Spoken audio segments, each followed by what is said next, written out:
Hello बच्चों, मैं आपके लिए एक अगला वीडियो लेके आया हूँ। उम्मीद है कि आप सभी लोग जितने भी मैंने वीडियोस डाल रहे हैं उन वीडियोस को एंजॉय कर रहे होंगे। कुछ ना कुछ अब हर एक क्वेश्चन से, हर एक वीडियो से कुछ ना कुछ कंसेप्ट समझ पा रहे होंगे, है ना। तो बच्चों, इसी सिलसिले में मैं आज के लिए एक टॉपिक लेके आया हूँ, है ना। आपका जो है ऑप्टिकल फाइबर, है ना। ऑप्टिकल फाइबर जो बेसिकली टोटल इंटरनल रिफ्लेक्शन का एप्लीकेशन बेस्ड चीजें हैं। कई बार एग्जाम में ऑलरेडी आपके नीट में या जेई में क्वेश्चन ऑलरेडी आया हुआ है ना। उसी को क्लियर करने के लिए बच्चों मैंने एक छोटा सा वीडियो लेके आया हूँ आपके सामने। वीडियो को शुरू से लेकर आगे तक देखिएगा, आपको पूरा कंसेप्ट क्लियर हो जाएगा। ठीक है बच्चों, आइए। पहले बच्चों, जो ट्रेडिशनल मेथड था आपका जो है किसी भी सिग्नल को ट्रांसमिट करने का, सिग्नल को भेजने का कहीं से एक प्लेस से दूसरे प्लेस, है ना, उसके पैरेलल में लोगों ने क्या बनाया, ऑप्टिकल फाइबर बनाया। ऑप्टिकल फाइबर में बेसिकली बच्चों, है ना, जो भी सिग्नल्स हैं, कोई भी जो डेटा है वो बेसिकली इलेक्ट्रोमैग्नेटिक वेव के फॉर्म में ट्रांसमिट की जाती है। अब इलेक्ट्रोमैग्नेटिक वेव है, उसका स्पीड आपको पता है ना, वो ज्यादा होता है। Basically speed of light example के ले सकते हैं 3 × 10⁸ मीटर पर सेकंड। तो वेरी हाई वेलोसिटी से जो है वो ट्रांसमिट होता है, इसलिए जल्दी से डाटा ट्रांसफर हो पाएगा। ठीक है बच्चों, तो उसके लिए जो है लोगों ने जो है जो कंसेप्ट बनाया है वो ये है, बेसिकली एक TIR बेस्ड है।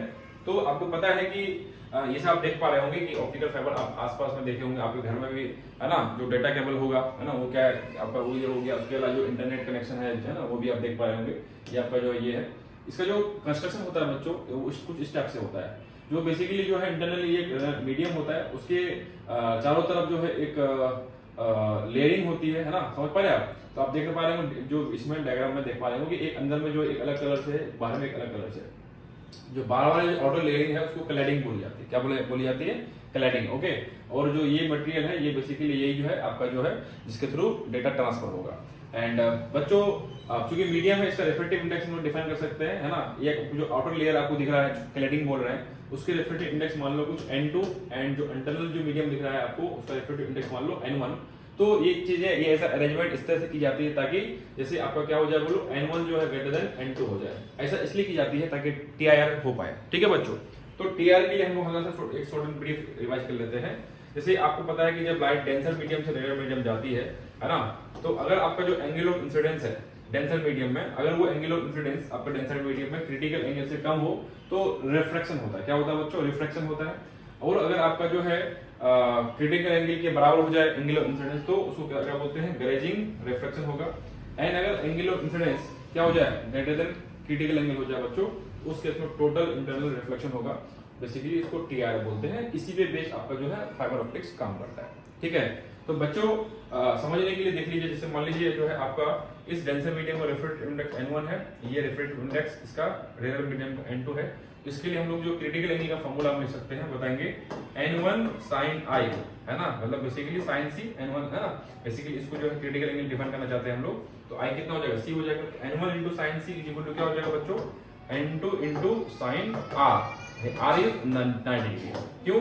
बिकॉज जब ग्रेजिंग रिफ्लेक्शन होता है, आपका जो एंगल ऑफ रिफ्लेक्शन कितना हो गया? 90 हो गया।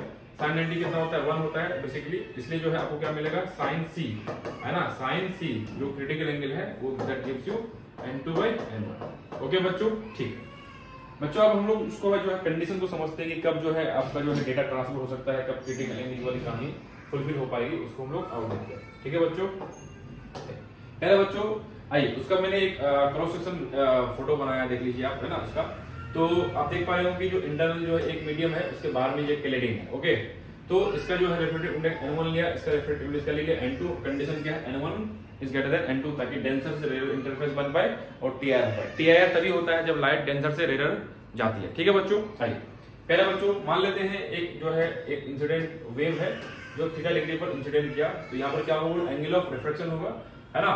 और यहाँ पे क्या होगा बोलो? इस सरफेस के लिए वापस एंगल ऑफ इंसिडेंस हो जाएगा। तो आपका जो TIR है, मतलब डेटा ट्रांसफर तब होगा जब TIR होगा। जब TIR कब होगा? जब आपका ये जो एंगल ऑफ इंसिडेंस है इस मीडियम के क्रिटिकल एंगल से ज्यादा हो। बच्चों, इस मीडियम का क्रिटिकल एंगल लिखने के लिए फॉर्मूला क्या है बताइए? sin C = क्या होगा? N2/N1। अभी मैंने बताया। ठीक है, तो I ग्रेटर देन C होना चाहिए। तो दोनों साइड हम लोग क्या ले लें? साइन ले लें। तो क्या बन जाएगा बोलो? sin I greater than sin C। तो sin I ग्रेटर देन और इक्वल टू sin C।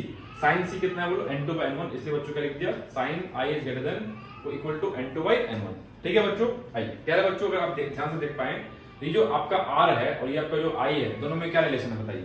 अगर हम लोग R को I के टर्म में लिखना चाहते हैं, क्या होगा बोलो? दैट R वुड बी, क्योंकि राइट एंगल ट्रायंगल दिख रहा होगा आपको, है ना। तो R इज इक्वल हो जाएगा 90 - I।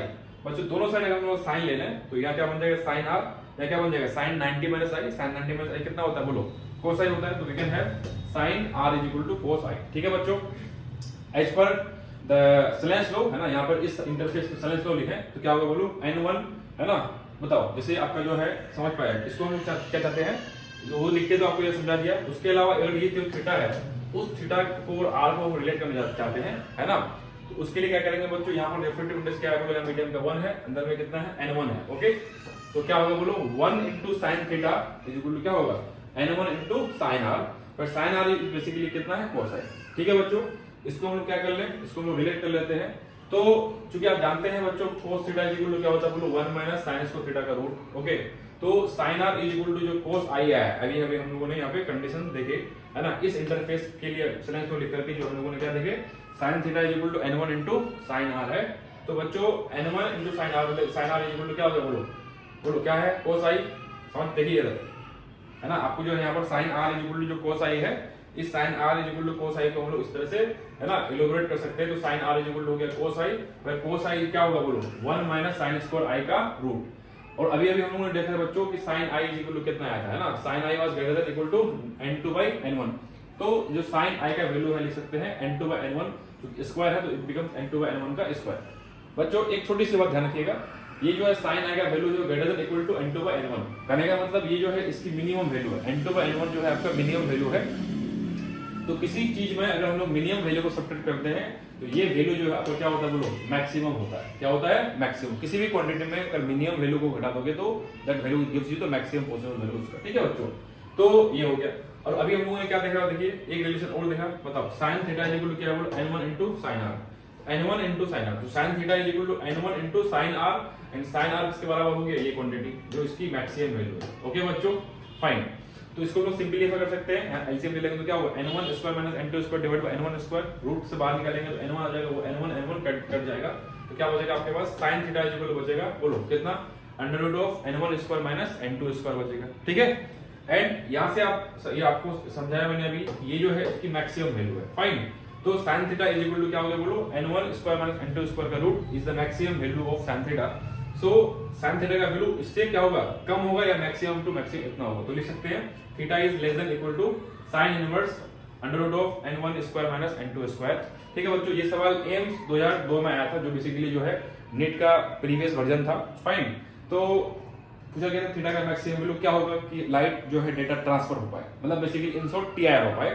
थीटा का मैक्सिमम वैल्यू कितना होगा बोलिए, थीटा मैक्स इज इक्वल हो जाएगा sin inverse okay under root of n1 square minus n2 square. ठीक है बच्चा पार्टी, उम्मीद है कि आपको ये समझ में आ गया होगा। ठीक है, तो टीआईआर बेस्ड हम लोग नेक्स्ट वीडियो लेके बहुत जल्द आएंगे।